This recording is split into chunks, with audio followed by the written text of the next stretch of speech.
Setelah Wang Li melengkapi dirinya dengan 3 kartu truf dan 4 senjata lainnya, dia kemudian memasuki pilar cahaya yang menuju ke alam surgawi hujan.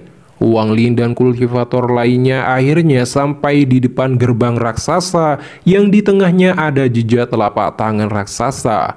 Di atasnya juga tertulis gerbang alam surgawi hujan. Saat ini Wang Li dan yang lainnya masih menunggu untuk memasuki gerbang itu dengan berdiri di atas pecahan plafon mereka masing-masing.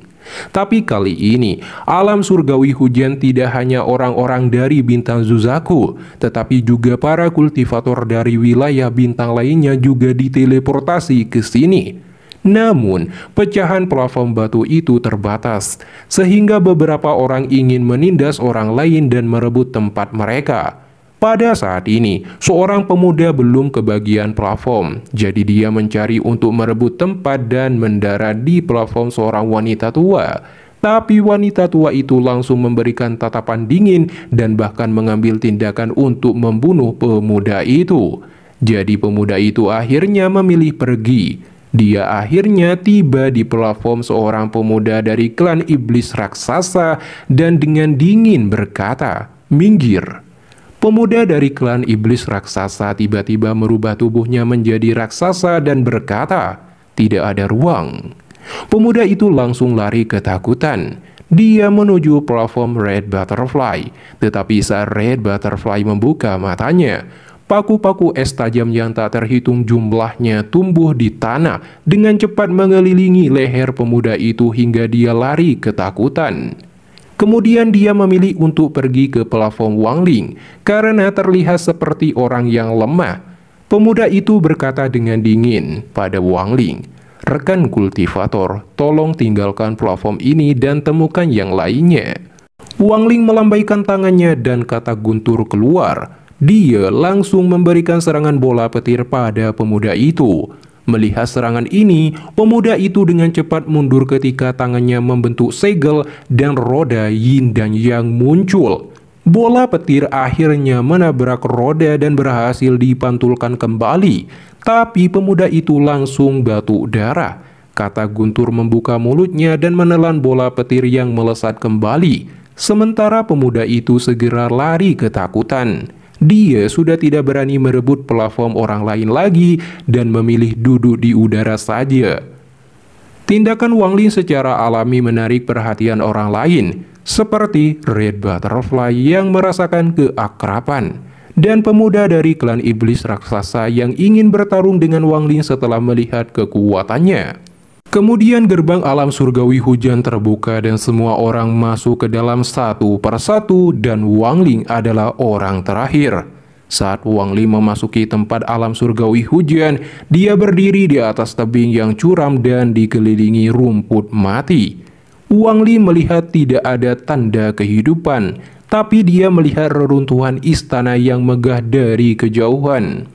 Setelah itu Wang Li terbang memasuki reruntuhan istana. Dia melihat istana ini terbuat dari batu jiwa, tetapi semuanya sudah kehilangan energi spiritualnya.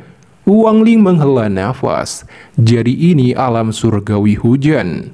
Saat berjalan melalui reruntuhan istana, dia tidak menemukan ki surgawi apapun yang dia cari. Di tengah-tengah istana, Wang Li melihat cetakan telapak tangan menghancurkan arena istana yang luas. Jadi Wang Li memperhitungkan bekas telapak tangan ini itu pasti memiliki kekuatan penghancur yang sangat menakutkan.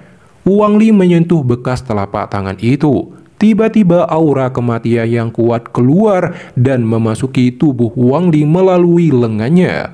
Di saat itu juga domain hidup dan mati aktif. Setelah menganalisis, dia menarik diri, wajahnya dipenuhi teror. Wang Li hanya merasa bahwa bekas telapak tangan ini masih memiliki aura penggunanya. Jadi dia menyadari betapa kuatnya pengguna teknik ini. Setelah ini, Wang Li mulai berkeliling dan menemukan sebuah tablet batu yang pecah dan dengan beberapa kata terukir. Wang Li membacanya. Diberkahi oleh Kaisar Langit Hujan kelima untuk Sarjana Surgawi Tianhua. Tablet ini mengatakan bahwa sarjana surgawi Tianhua telah melakukan perbuatan besar, sehingga Kaisar Surgawi membuat istana ini sebagai hadiah. Tapi saat Wang Ling akan hendak pergi, dia masih penasaran kenapa tablet batu ini diletakkan di sini, seharusnya di luar. Setelah merenung sejenak, Wang Ling mengulurkan tangannya ke tablet batu. Seberkas Qi melesat keluar dan mendarat di batu. Tiba-tiba retakan besar terjadi di tablet batu. Wang Ling mengeluarkan pedang terbang. Dia mulai menyerang tablet batu dan akhirnya tablet batu putus dari alasnya. Tak disangka, saat Wang Ling melihat dasar tanah, dia menemukan sebuah formasi dan sepotong energi spiritual surgawi di dalamnya. Di saat itu juga, seorang kultivator berbaju hijau menuju arahnya. Wang Ling tidak memperdulikannya dan memfokuskan diri untuk memurnikan energi spiritual surgawi menjadi setetes cairan, lalu dipadatkan menjadi batu roh sehingga dapat dibudidayakan. Di saat Wang Ling sudah setengah jalan dalam pemurnian energi spiritual surgawi, kultivator itu akhirnya datang. Pemuda itu berada di tingkat awal formasi jiwa. Dia berkata, "Berhenti." Tapi Wang Ling tidak peduli dan mempercepat proses pemurnian.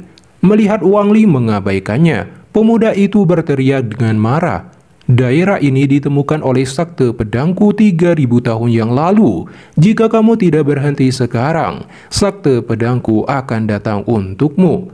Wang Ling mendengarnya dan mengeluarkan kata guntur. Saat kata guntur muncul, dia melesatkan bola petir pada pemuda itu. Pemuda itu segera membentuk segel. Tiba-tiba pedang Qi raksasa turun dari langit membelah bola petir hingga terbagi menjadi dua arah dan ledakan terjadi. Ekspresi pemuda itu langsung tertekan dan darah keluar dari mulutnya. Bagaimanapun, pedang yang dia gunakan adalah salah satu dari 7 pedang harta karun sakte pedang. Jika itu melawan seorang yang lebih lemah darinya, dia bisa dengan mudah mengendalikannya. Sebaliknya, jika itu lebih kuat darinya, itu akan menimbulkan serangan balik.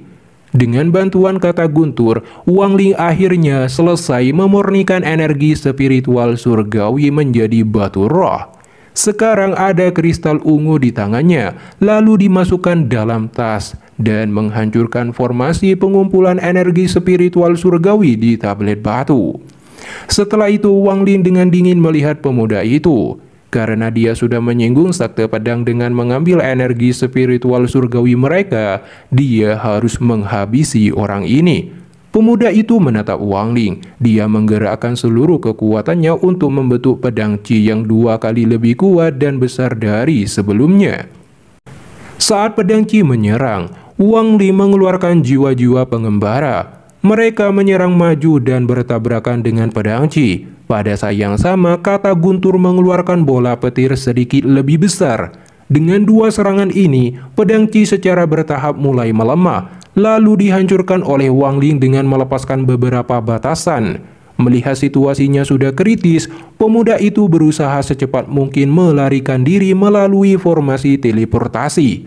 Di saat itu juga, Wang Ling mengeluarkan bendera larangan dan asap hitam mengelilinginya, dan dengan cepat mengejar. Saat pemuda itu hampir dekat dengan formasi teleportasi, tiba-tiba Wang Ling muncul di depannya dan sebuah bel melesat mengurung pemuda itu di dalam. Wang Ling berkata, "Kamu tidak akan bisa melarikan diri." Pemuda itu membentuk segel untuk menghancurkan bel itu karena saat ini dia mulai dimurnikan oleh bel kuno. Pada akhirnya, dia hanya melakukan perlawanan sia-sia dan dimurnikan. Setelah itu, Wang Ling mengambil pedang Qi-nya dan tas penyimpanan pemuda itu dan mendapatkan 3 item. Sepotong batu giok, kuali kembali, dan bondel batu roh berkualitas tinggi. Ada juga ratusan batu roh berkualitas tinggi. Wang Ling kemudian melanjutkan perjalanan kembali untuk menelusuri runtuhan istana dari berbagai tempat untuk menemukan berbagai fragmen yang ditetapkan sakte pedang. Namun saat Wang Ling melihat satu persatu fragmen, itu telah kebanyakan rusak dan detik berikutnya sebuah hembusan angin menimpa Wang Ling. Pandangannya tiba-tiba berubah. Suasana ilusi kejayaan alam surgawi hujan segera muncul di hadapan Wang Ling.